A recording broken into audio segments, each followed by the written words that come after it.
June 20th, 1944, USS Enterprise, Philippine Sea. Lieutenant Junior Grade Saburo Kitamura of the Imperial Japanese Navy stood in the enlisted mess hall, his hands shaking as he held a tray loaded with more food than his entire squadron had shared in 3 days.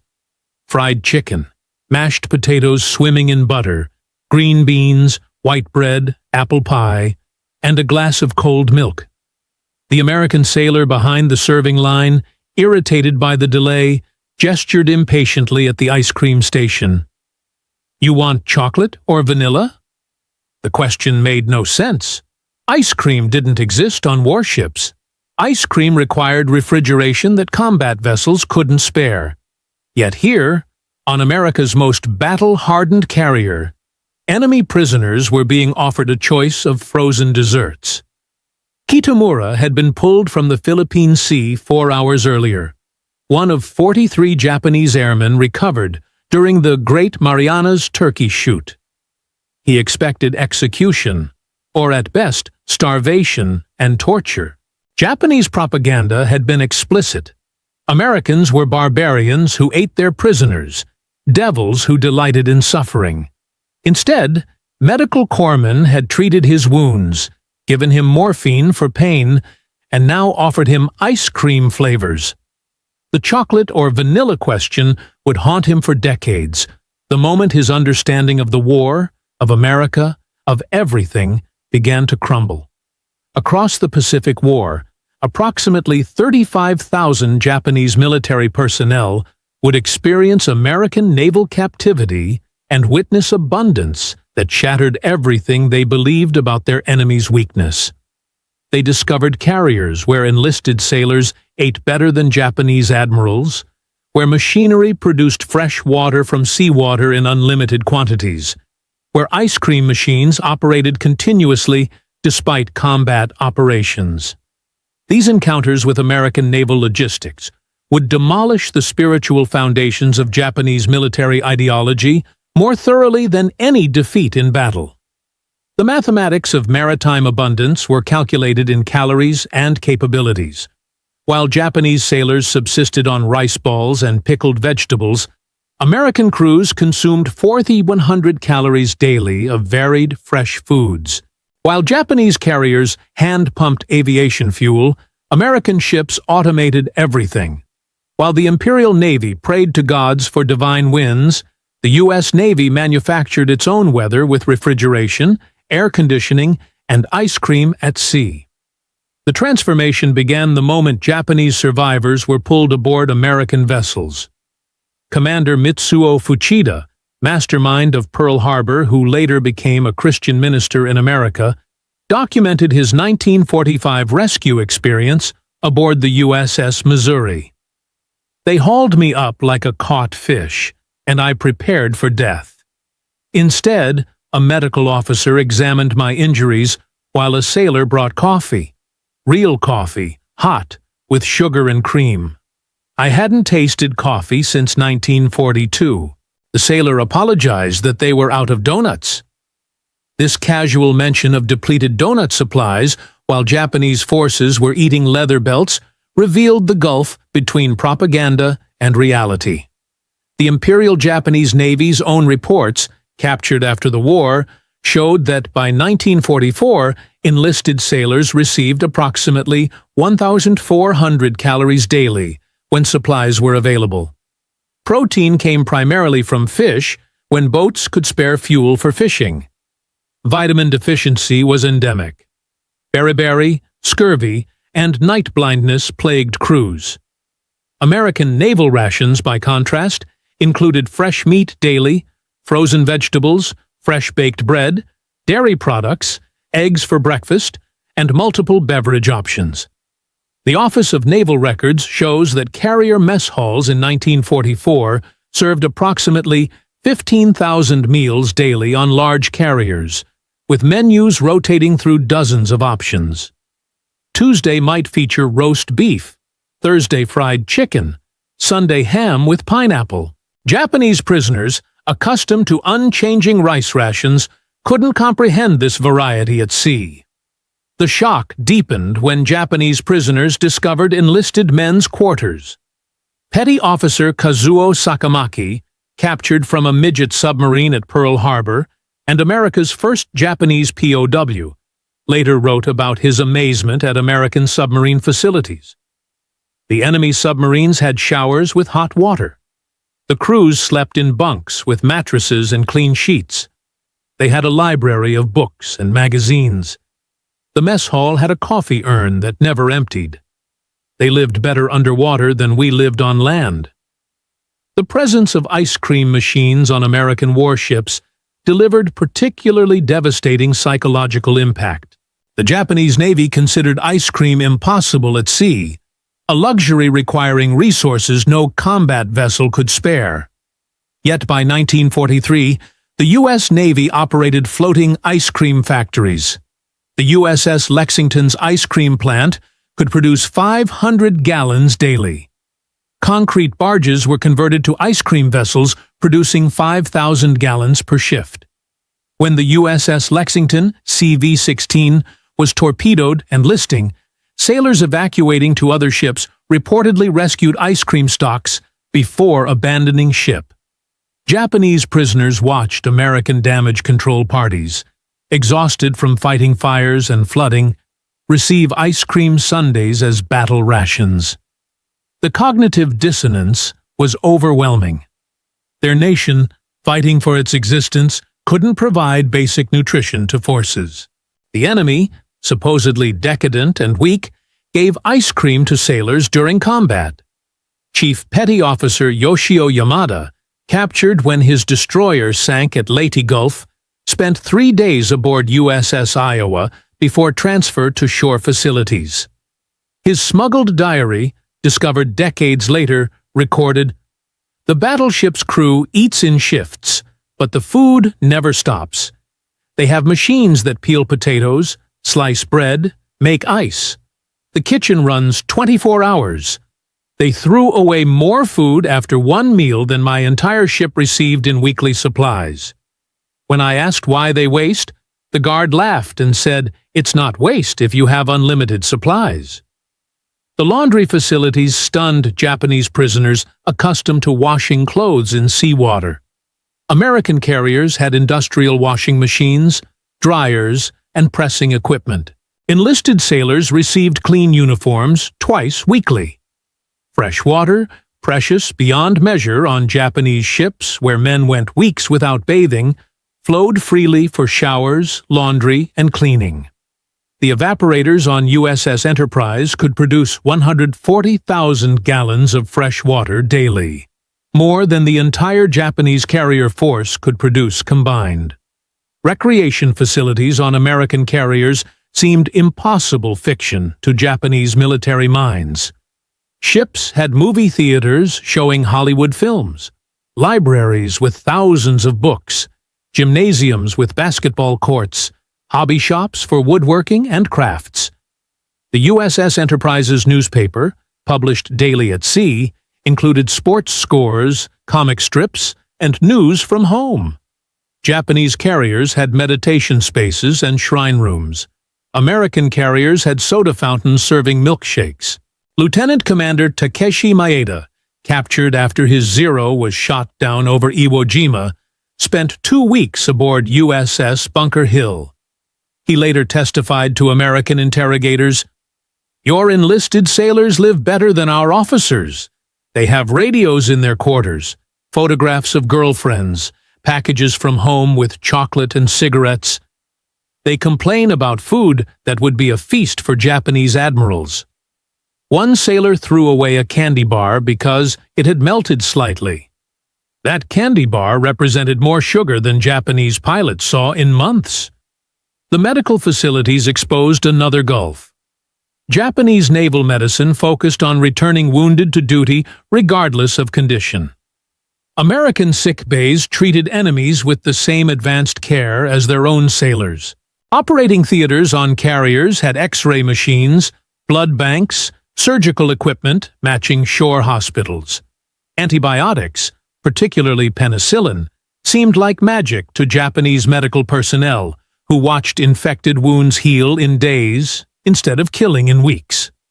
Pharmacist's mate second-class Robert Wagner, serving aboard USS Intrepid, later recalled treating Japanese prisoners. They couldn't believe we'd waste medicine on enemies.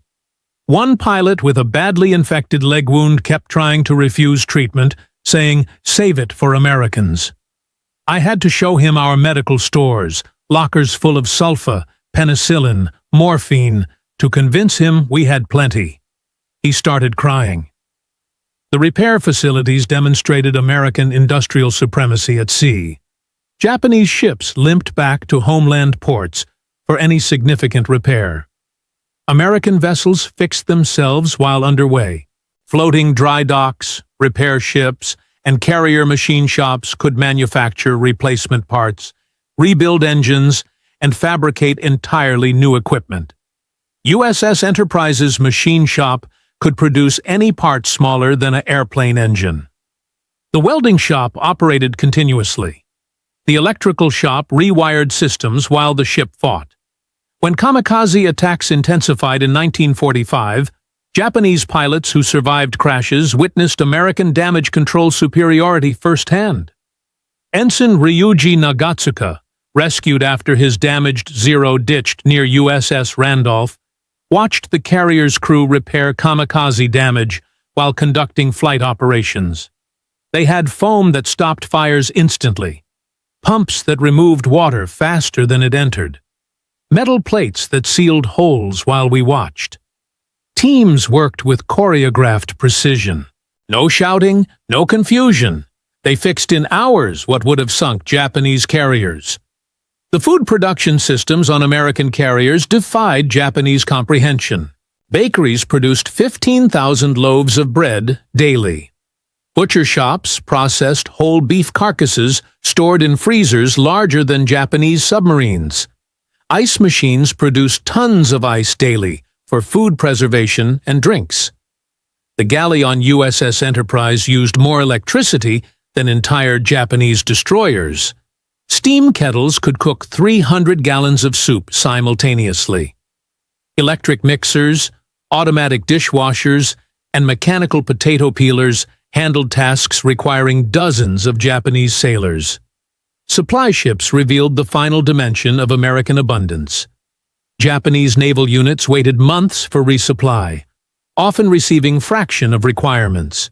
American fast carrier groups received supplies weekly at sea. Fleet oilers transferred millions of gallons of fuel. Ammunition ships delivered tons of ordnance. Store ships brought fresh food, mail, replacement personnel, and luxury items. Lieutenant Minoru Tanaka watched underway replenishment from USS Hornet's brig. 3 ships came alongside simultaneously, fuel lines to port, ammunition, high lines to starboard, helicopters delivering mail overhead. They transferred more supplies in 3 hours than Japanese carriers received in 3 months. The fresh food included lettuce, tomatoes, and fruit. Real fruit.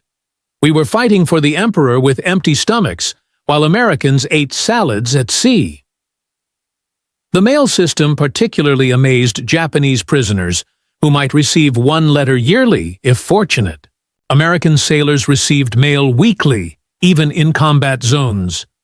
V-mail, photographically reduced letters, arrived by thousands.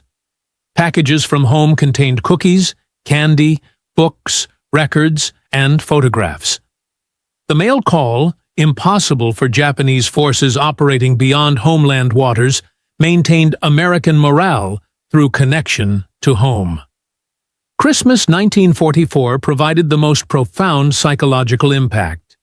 Japanese prisoners aboard American vessels witnessed holiday celebrations that exceeded pre-war Japanese New Year feasts. Menus from USS Enterprise, December 25, 1944, documented roast turkey with stuffing, ham with pineapple glaze, mashed potatoes, sweet potatoes, cranberry sauce, 3 vegetables, fresh rolls, 3 pie varieties, ice cream, candy, nuts, and coffee. Seaman First Class Hiroshi Nakamura, imprisoned aboard USS Saratoga, wrote in a hidden diary, "The Americans celebrated their Christmas while we attacked them. Every sailor received presents from organizations at home. Cigarettes, candy, books, razors. The mess hall was decorated with paper and lights. They sang songs and played music. They were happy. We were starving and dying for the Emperor, while our enemies celebrated with abundance. This was when I knew Japan had already lost." The revelation went beyond food to fundamental worldview. The Yamato spirit, Japan's belief that spiritual strength could overcome material disadvantage, crumbled against American industrial reality. Ensign Takeo Yamamoto, captured at Okinawa, later wrote, "We were taught Americans were soft, that their abundance made them weak. But I watched them fight fires for 12 hours, then eat ice cream and return to battle. The abundance didn't weaken them. It sustained them.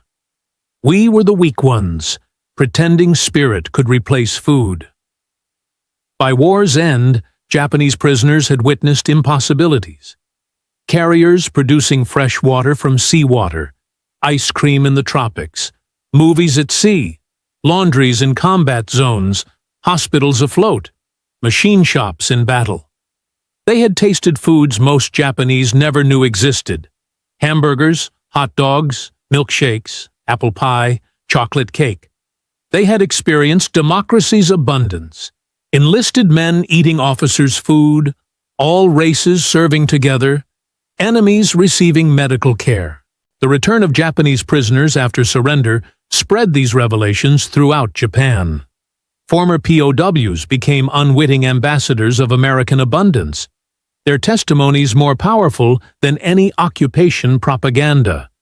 They told of ships where sailors complained about food that Japanese would consider feasts, where ice cream was routine, where enlisted men lived better than Japanese nobility. Commander Mitsuo Fuchida, the Pearl Harbor architect who experienced American abundance, converted to Christianity and became a missionary. His transformation from architect of surprise attack to preacher of reconciliation was rooted in that first cup of coffee aboard USS Missouri.